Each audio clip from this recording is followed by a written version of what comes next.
오늘은 주를 경외하고 주의 길을 걸으면, 주를 경외하고 주의 길을 걸으면, 이런 제목으로 여러분과 은혜를 나누고자 합니다. 오늘의 본문 시편 128편을 보면 성전에 올라가는 노래라고 하는 작은 부제가 붙어 있어요. 성전에 올라가는 노래라고 하면은 대부분의 성서학자들이 설명하기를 유대인들의 그 절기 때에, 중요한 명절 때에 예루살렘 올라갈 때 이 노래를 불렀다고 하는 것이죠. 그들이 직접 불렀든지 혹은 찬양대에서 이걸 불렀든지, 지금은 우리가 글로 읽지만 실제로는 이 시편들에 다 곡조가 있었다는 거 아니겠어요? 그래서 이제 우리는 그 곡조를 음미할 수는 없지만, 그러나 뜻은 그대로 있기 때문에 우리가 보면서 어떤 마음으로 명절 때에, 특별한 시간대에 사람들이 올라갔을까 하는 것을 우리 추석 명절을 즈음해서 함께 나누고자 오늘의 본문을 골랐습니다. 사람들은 다 복을 좋아합니다. 여러분, 복이라는 거 우리나라 사람 참 좋아하죠. 여러분들 어릴 때 숟가락 보면은 거기에 한자로 복자가 이렇게 새겨져 있는 거 여러분 기억나실지 모르겠어요. 수조에도 있고 젓가락에도 작게 보면 목숨 숫자하고 복자가 붙어 있고, 중국 사람은 더 좋아하죠. 중국집 가보면은 복자가 뻘건데 황금색 글씨로 막 붙어 있어요. 전통적으로 중국 사람들은 빨간색을 좋아하고, 황금, 재화, 부를 상징하니까 금색 좋아하고, 복자를 붙여놓고, 또 어디 가면 복자를 일부러 거꾸로 붙여놨어요. 왜 거꾸로 붙였냐면은 뒤집힌다, 전복된다, 배가 전복된다 할 때 복자가 있잖아요. 뒤집힐 복자인데 그 복자를 이제 거꾸로 놓으면서 한 번 더 쓰는 거예요. 그 발음이 똑같거든요. 그래서 복 그렇게 원해가지고 숟가락에도 복자, 대문 앞에도 복자, 젓가락에도 복자, 복자를 너무 좋아하죠. 복 싫어하는 사람 없다는 거죠. 그런데 성경의 오늘 본문을 보면 어떤 사람에게 복이 있는가, 어떻게 해야 우리가 그 복이라는 것을 얻을 수 있는가, 누가 정말 복된 사람인가에 대해서 이 시편이 노래하고 있어요. 그러니까 우리가 이것을 잘 들여다보면은 복받는 비결을 알 수 있어요. 복이 뭔가, 복은 어떤 것인가, 하나님께서 인간에게 허락하신 복은 어떤 것인가, 그 복을 받는 사람은 어떤 사람인가, 이걸 알면 참 좋겠죠. 여러분과 저도 복 받기를 원하니까. 본문을 보면 아예 처음에 아주 결론이 나와 있어요. 1절에 보면 여호와를 경외하며 그의 길을 걷는 자마다 복이 있도다. 여호와를 경외하며 그의 길을 걷는 자마다 복이 있도다라고 말하고 있어요. 결론부터 나옵니다. 그냥 하나님을 경외하며 또 그의 길을 걷는 자마다 복이 있도다. 하나님을 향한 우리의 신앙의 자세 가운데 1번은 뭐냐면은 경외입니다. 경외라고 하는 것은 뭐냐면은 단순한 두려움과는 좀 다른 것이, 두려운 것은 예를 들어서 뱀을 보면 두렵잖아요. 독사니까, 내가 죽을 수도 있으니까. 호랑이를 봐도 두렵잖아요.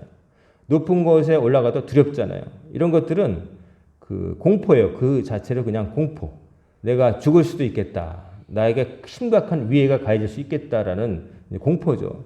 근데 이 경외심이라는 거는 단순히 그런 공포, 무서움, 나에게 해가 되겠다, 그런 공포가 아니라 나보다 너무나 크신 분에 대해서 내가 압도되는 느낌을 말하는 거예요. 너무나 훌륭하고 크셔서 나는 비교조차 안 되고 내가 그 앞에 갈 때 오금을 잘 펼 수 없는 그런 상태. 너무나 강력하고 거대하고 위대하시고, 그렇기 때문에 우리가 하나님 앞에서 고개를 제대로 들 수 없는 그것을 말하는 거예요. 그러니까 그런 분, 좀 비유하자면 옛날에, 요즘은 그런 일이 별로 없지만 임금이라고 하는 인간 사이에 특별한 존재를 사람들이 세워놓고 그 밑에 모든 사람이 다 머리를 숙일 때, 그때 생각해 보면 그 임금 앞에 갈 때 일반 백성이 고개를 못 들 거 아니겠어요. 나라님 가신다, 원님만 지나가도 머리 숙여라 그러면 가다가 다 땅바닥에 고개를 조아리고, 그런 시절. 너무나 신분이 차이가 너무 크고 나하고 격차가 크기 때문에 자기가 머리를 들 수 없는 거. 하나님을 향해서 그런 마음이 있어야 된다는 거죠.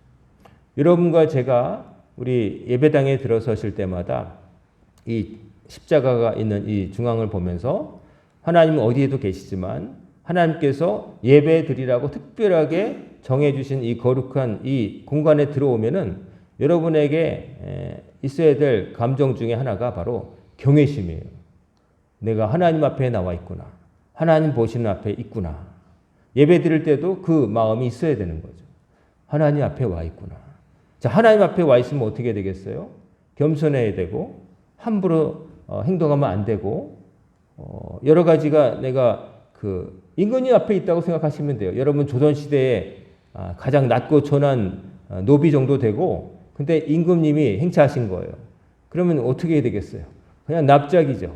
우리가 하나님 앞에 사실은 이렇게 앉아있는 것도 사실은 좀 죄송스럽지만 무릎 꿇고 머리를 숙여야 되겠지만 하나님이 말씀하시는 것은 몸의 자세가 아니라 마음을 말씀하시는 거니까 하나님 앞에 이런 경외심을 갖고 있어야 돼요. 하나님의 말씀은 그래서 옛날에 왕명은 지엄한 거잖아요. 왕이 명령한 것은 지켜야 되는 거예요.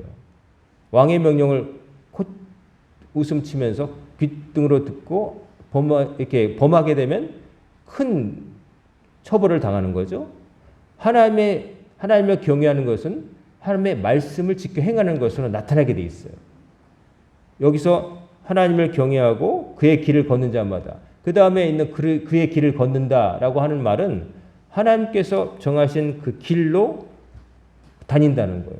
반대로 말하면 하나님께서 길이라고 명령하지 않은 다른 곳으로는 가지 않는다는 거예요. 그래서 하나님을 경외한다는 것은 어떤 것으로 표현되느냐? 하나님의 명령을 가볍게 듣지 아니하고 지엄하게 듣고 지킨다는 것으로 필연적으로 나온다는 거예요. 반대로 뒤집어 말하면 아주 쉽게 말해서 내가 하나님께서 금하신 것을 함부로 범한다? 나는 하나님을 경외하는 마음이 1도 없는 거예요. 하나님을 심하게 말하면 가볍게 여기고 우습게 여기는 거예요. 그래도 별 상관없잖아.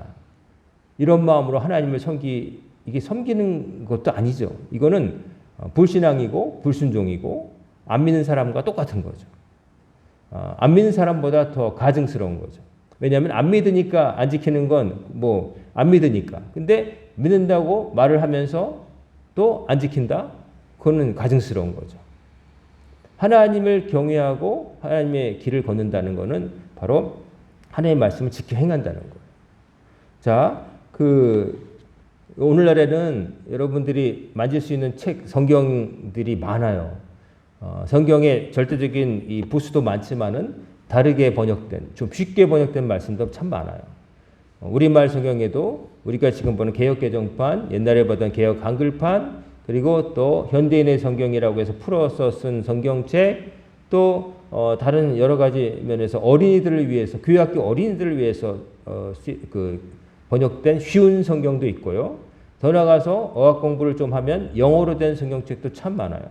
가장 많이 보는 NIV라고 하는 New International Version, 새 국제 표준역이라고 해서 영어를 제1 외국어 혹은 제2 외국어로 공부하는 사람들도 문법적 지식만 있으면 알아듣게끔 한 그 버전도 있고, 또 영어를 좀 자유롭게 쓰는 사람 가운데 좀 편한 말로 구어체로 평상시에 쓰는 말로 번역된 Today's English 버전이라고 해서 오늘의 영어 버전도 있고, 또 좀 더 어학 공부를 열심히 하면은 유럽의 독일어, 불어, 이탈리아 뭐 여러 가지 중국어 성경, 일본어 성경도 다 볼 수가 있어요.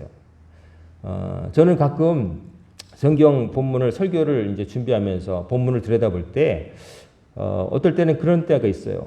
이 말씀의 의미를 이제 우리말로 돼 있으니까 읽고 그냥 단순히 좀 무슨 뜻인지는 알겠는데 너무 단순화해서 이게 실제로 어떤 의미인가, 이 의미가 실제적으로 그러면 우리더러 어떻게 하라는 건가, 이게 마음에 안 와닿을 때가 있어요. 너무 번역이 고상해서. 그러면 이제 제가 여러 가지 번역본을 찾아보거든요. 그 중에 하나 제가 막히면 좀 찾아보는 게 독일에서 나온 독일의 오늘날 쓰는 현대인의 성경 비슷한 그런 게 있어요. 독일어 성경은 루터가 번역한 좀 딱딱한 옛날 성경이 있는가 하면 거기서도 독일어를 쓰는 사람들이 편하게 볼 수 있도록 풀어 쓴 게 있거든요. 그걸 찾아보면은 오늘 본문이 그런 뜻이에요. 하나님을 경외한다는 건 하나님을 경외한다는 건 똑같고, 그 다음에 그의 길을 걷는 자마다, 그의 길을 걷는다는 게 뭘까?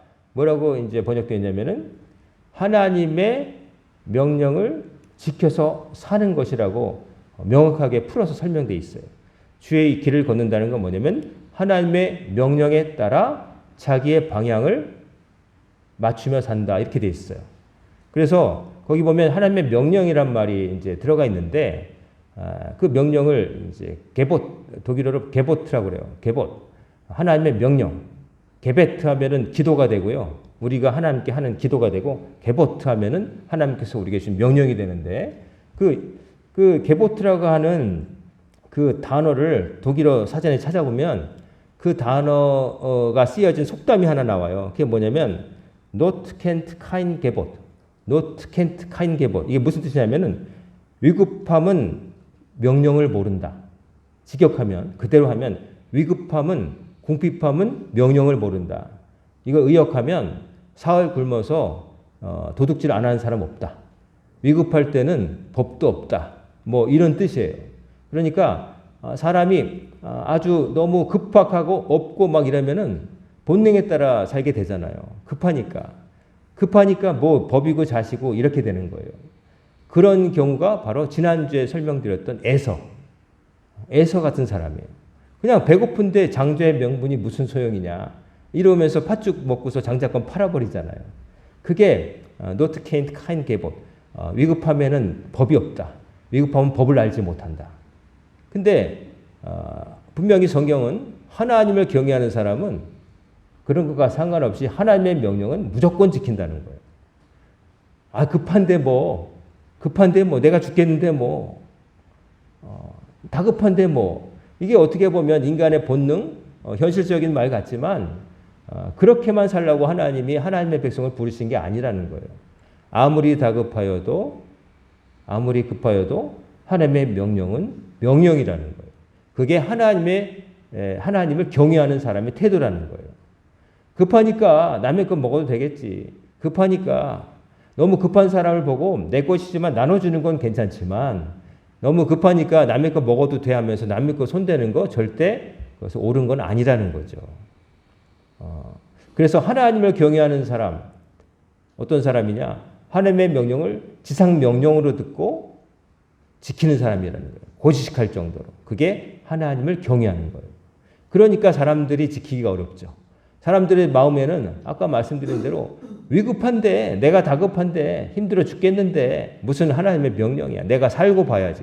자, 내가 살고 봐야지. 내가 살아야 딴 게 다 의미 있다고 생각하는 사람은 신앙인이 될 수가 없어요. 그것은 하나님을 모시는 게 아니라 자기를 모시는 거예요.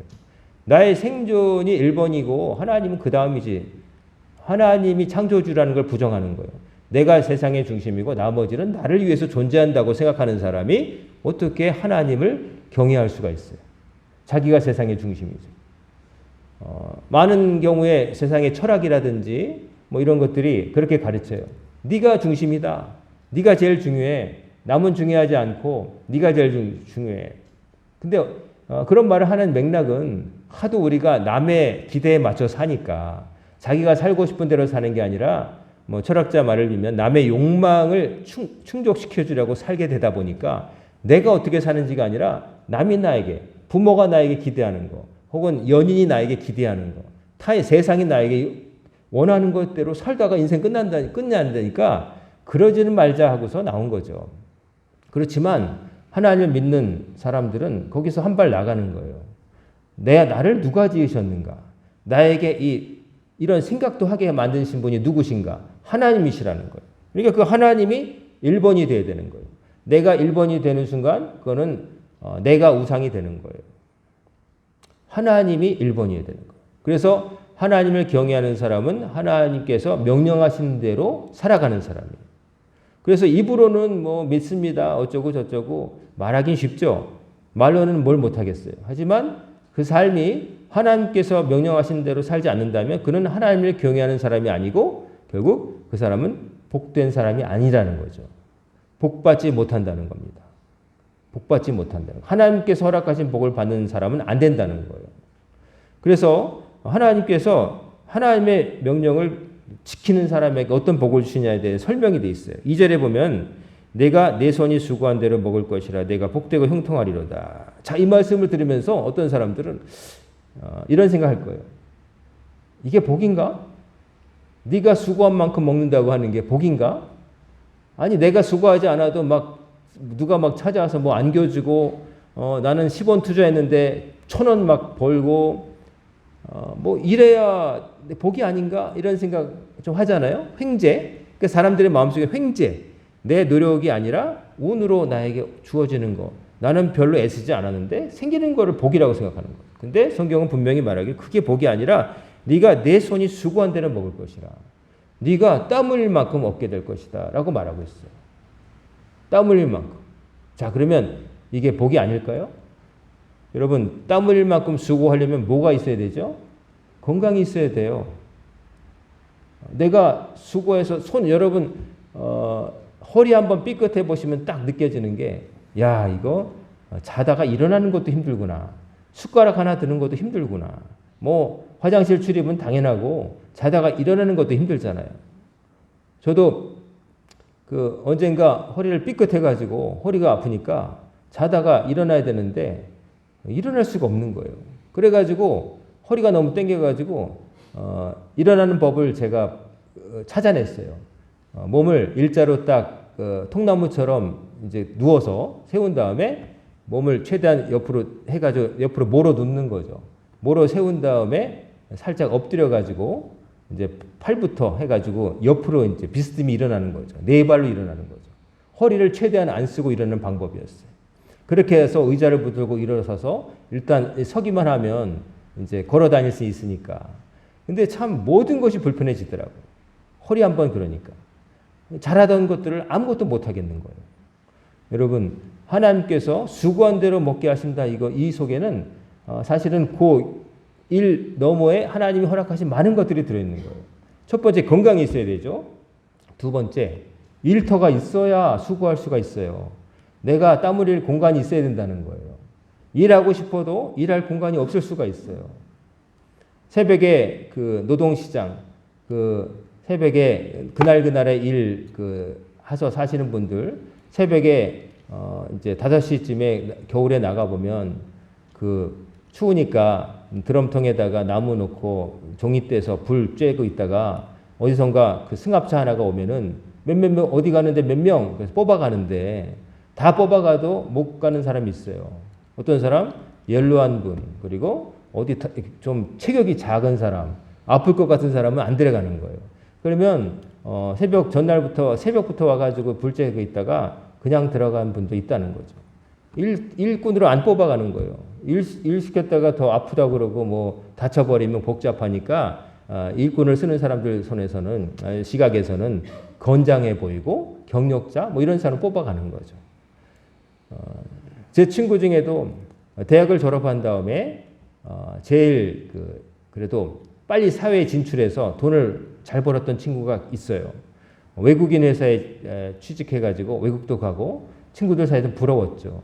그러다가 한 40살도 좀 안 됐을 때 그 친구가 회사를 나온다는 거죠. 나온다고 하더니 처음 있었던 외국인 회사에서 나와서 그 회사에서 하청 주던 작은 회사로 옮겨갔다가 나중에는 거기도 퇴사하고 그 다음에 만났을 때 무슨 말을 하냐면은 아침에 출근할 수 있는 곳만 있어도 좋겠다. 연봉은 적더라도. 옛날에는 해마다 외국인 회사니까 연봉 협상해가지고 얼마 받았다, 잘 받았다, 이 얘기 들으면 부러웠었거든요. 근데 아침에 출근할 수 있는 것만 있어도 좋겠다. 그러다가 이제 결혼도 하고 애가 생기니까 이제 더한 거죠. 그리고 결국 그 친구는 수완이 좋아서 결국 그래도 아내와 더불어 학원도 하고 학원도 좀 어려워지니까 또 나중에는 뭐 어떻게 되냐면 일자리 없는 분들 나라에서 무상으로 교육시켜주는 거 있잖아요. 거기 가지고 배우다가 워낙 그 친구가 제가 부러운 게 뭐냐면 생활력이 강하고 뭔가 들러붙으면 열정이 있어요. 뭘 하면 그냥 끝장을 보는 스타일이에요. 너무 잘 배워가지고 그 교육기관에서 당신 강사로 씁시다 그래가지고 강사가 됐어요. 피교육생으로 갔다가 너무 잘 배우고 성적이 좋으니까 당신은 대학 경력 보니까 외국인 회사 근무하고 이게 스펙이 넘친단 말이에요. 그러니까 강사라고 해가지고 강사까지 했어요. 그래가지고 산 기억이 나요. 지금도 아마 그 친구는 아마 답을 항상 길을 찾으면서 살겠는데 네가 수고한 것을 먹게 된다. 여러분 그게 당연한 게 아닙니다. 하나님의 은혜로 가능한 거예요. 그리고 떳떳한 거예요. 내가 수고하지 않은 것을 얻어먹고 살게 되면은 항상 비굴해지는 거죠. 미안한 것이고. 누군가 기대가지고 누가 도와주는 거로 산다? 아, 그 편안하다, 좋다. 이런 생각할 사람이 있을지 모르겠지만 남이 주는 것으로 남이 베푸는 것으로만 받아먹고 사는 것은 떳떳하지가 못합니다. 왠지 모르게 어깨가 구부러지고 그런 거죠. 그러나 베푸는 사람은 당당한 거죠. 그러니까 여러분 수고한 것, 여러분이 일할 수 있는 건강과 일터가 있음을 늘 만족하며 감사하며 사시기를 간절히 소망합니다.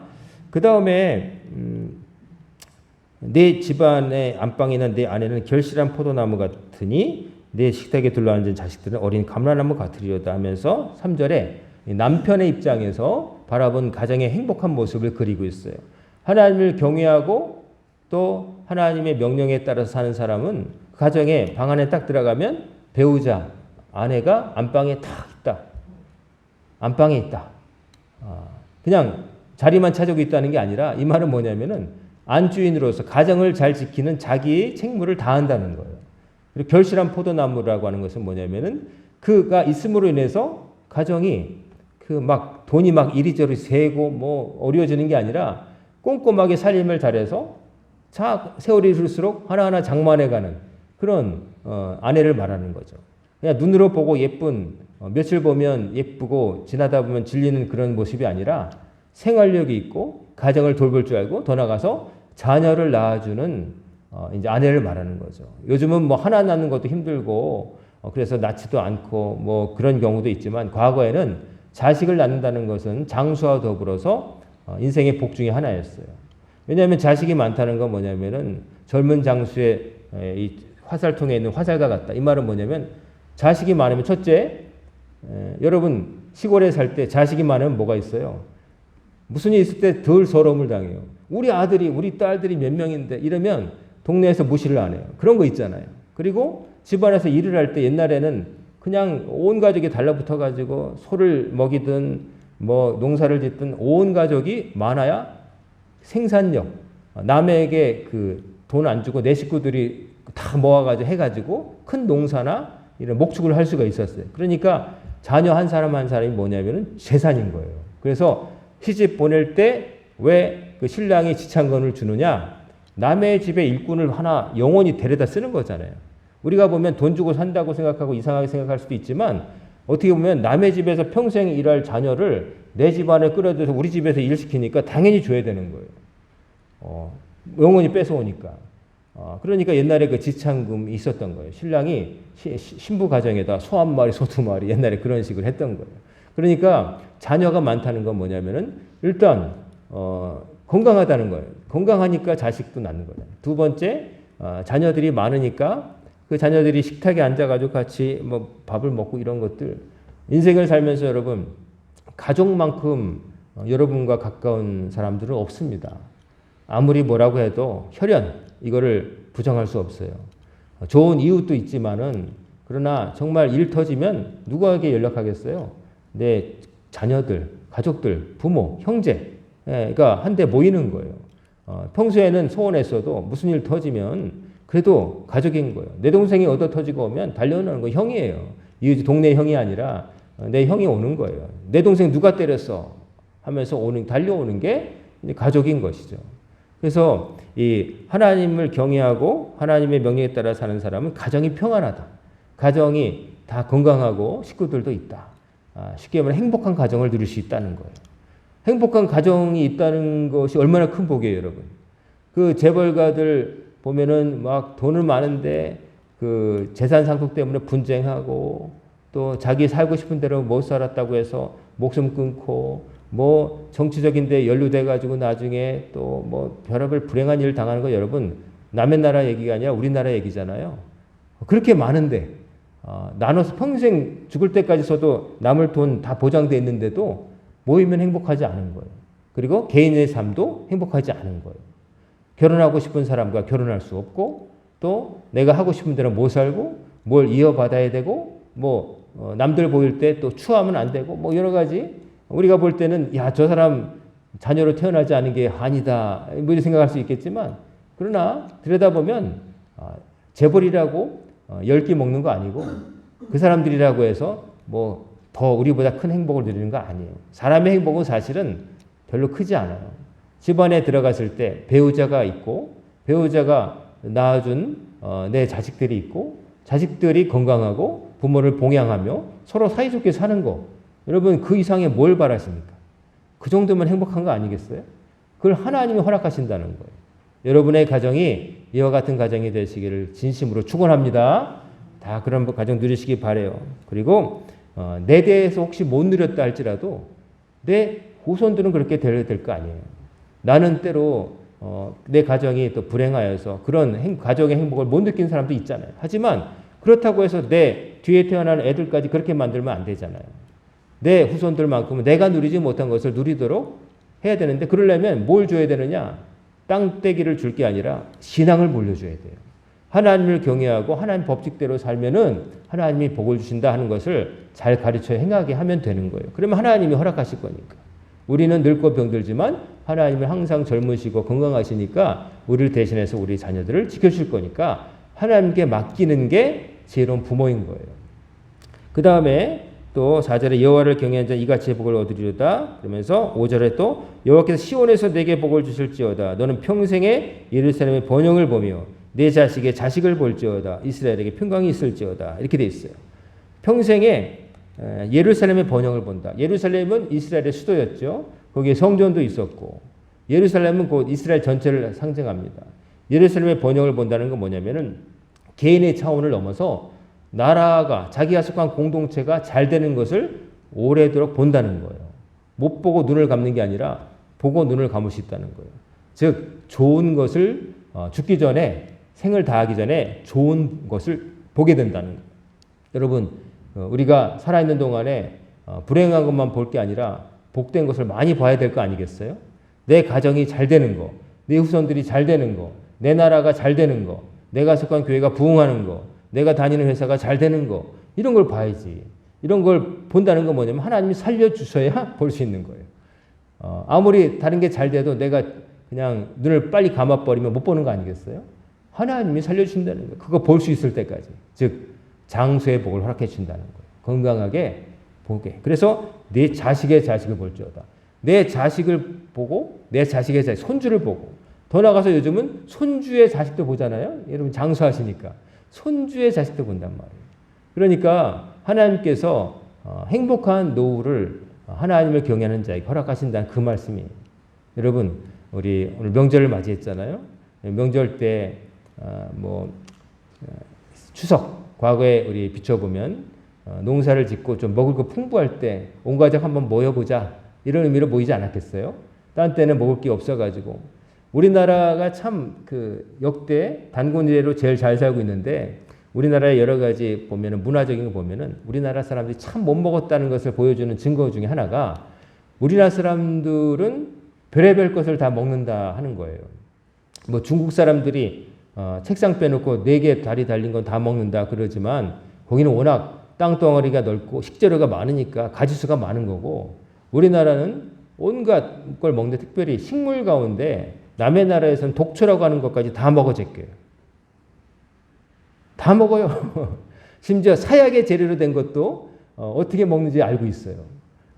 여기 보면 여기 빈턱 집 짓다가 만대에 보면은 잡초 가운데 자리궁이라고 뻘건 줄기에다가 잘 자라고 시커먼 열매 보기만 해도 좀 휘치카 보이는 빨리 자라는 게 있는데 그게 알고 봤더니 독성이 있어가지고 사약의 재료라고 그러는데 저거 건들면 안 되겠다 그랬더니 제가 아는 목사님 한 분이 놀러 왔다 그걸 보더니 자리궁이라고 한눈에 알아보더니 이것도 먹을 수 있어요 그래가지고 이걸 어떻게 먹어요 사약제인데 그랬더니 어린 순을 데쳐가지고 먹으면 다 먹을 수 있다는 거예요.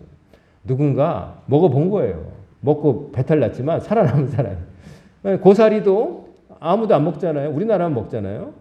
미국 국립공원에 가서 고사리 채취하다가 걸려가지고 벌금 막 몇백만 원씩 맞는 게 우리나라 사람들인데 고사리 아무도 안 먹는단 말이에요. 비소 성분이 많아가지고 비소가 독성이잖아요. 근데 어릴 때 채취해가지고 물에 데쳐서 독성 빼내고 우적우적 씹어먹어.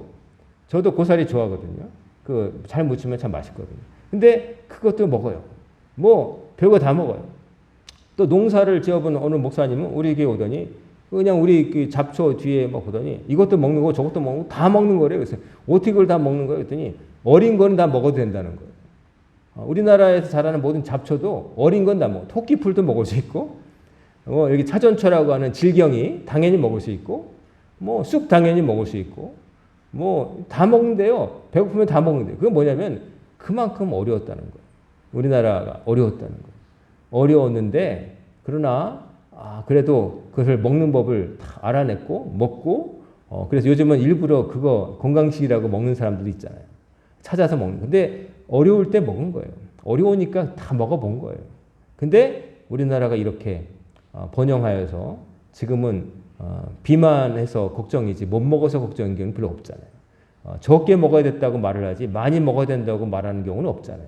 그러니까 이거 뭐냐면은 정말로 이 나라가 하나님의 도우심으로 여기까지 온 거예요. 우리는 여기에 사니까 당연히 누리는 것을 생각하지만 유럽만 가보셔도 에어컨 별로 없어가지고 너무 더워요. 거기는 그렇게 덥지도 않았고 석조 건물이 많아서 실내에 들어가면 시원하기도 했지만 그러나 거기도 기후변화 때문에 그걸로 선풍기로 버티는 시절은 지났고 에어컨 없으면 못 사는데 에어컨 잘 못 만들죠 당연히. 우리는 너무 더우니까 일찍부터 만들어가지고 다 우리나라 LG나 뭐 기타 뭐 삼성이나 캐리어 뭐 다 외국에 나가 있죠. 우리나라처럼 관공석 들어갔을 때 시원한데 여러분 여기 화도 여기 그 동사무소 그 행정센터 가보면 여름에 가보니까 아니 그냥 정문 들어가자마자 시원해가지고 여기 천국이 따로 없다 제가 느꼈어요. 얼마나 시원하게 틀어주는지 시원합니다. 또 전철 타도 여러분 추울 정도로 감기 걸린다고 양냉칸이 시원하게 틀어주죠. 또 뭐 배송 새벽 배송 새벽에도 받고 싶으면은 문 앞에다 떨궈 주죠. 뭐 해달라는 대로 다 해주는 거죠. 이렇게 되기까지 많은 사람들의 노력이 있었고 또 근면하게 살았던 사람 노력도 있지만 하나님이 도우신 거예요. 아시아 나라 가운데 이렇게 번영 안 좋은 상황 속에서 번영을 이룬 나라가 없어요. 경제 성장과 민주화를 동시에 이룬 나라가 없어요. 경제 성장해야 된다고 애썼지만 별로 성장 못했고 경제 성장이 급하다고 해서 민주화를 미루고 독재하면서 아직도 그냥 맨날 며칠 몇 년 지나면 그냥 쿠데타 일으키는 뭐 그런 나라들 동남아시아 나라 많잖아요. 그냥 그런 나라 많지만 우리나라는 이제 그렇게 안 되는 나라가 되고 있잖아요. 그러니까 하나님께서 이 번영을 여러분과 저에게 보게 하시는 거예요. 우리 교회 1930년 태어나신 분도 계시고 35년 태어나시고 이분들은 일제시대와 6.25와 군사독재와 뭐 여러 가지 IMF 다 겪어본 거예요. 산전수전 공주전까지 다 겪으셨어요. 여러분이 보실 때 지금만큼 번영한 때가 있었나요? 없었죠. 여러분이 어린 시절 봤던 이 조선, 식민지 조선에서부터 서로 싸우던 그 잿더미의 6.25 그리고 남의 나라 금융을 받아야 됐던 그런 상황 뭐 이런 것도 있었지만 그러나 다 견뎌내고 지금 유일하게 미국과 맞짱 뜨면서 야 우리 사인 못하겠다 하는 나라 됐잖아요. 그래서 우리나라가 어떻게 사인하는지 외국들이 지금 보고 있어요. 일본은 그냥 아이고 하면서 했는데 우리나라가 버티니까 우리도 그럴 걸 그랬나? 그러면서 지금 일본의 새로 수상직이 유력한 여자 정치인이 다시 협상할 수 있다 이런 말을 하고 있어요. 한국도 저렇게 하는데 우리는 한국보다 경제 규모가 몇 배나 되는데 왜 이렇게 숙였냐. 자기 나라 국익을 포기하면서까지 이런 얘기가 나오고 있어요.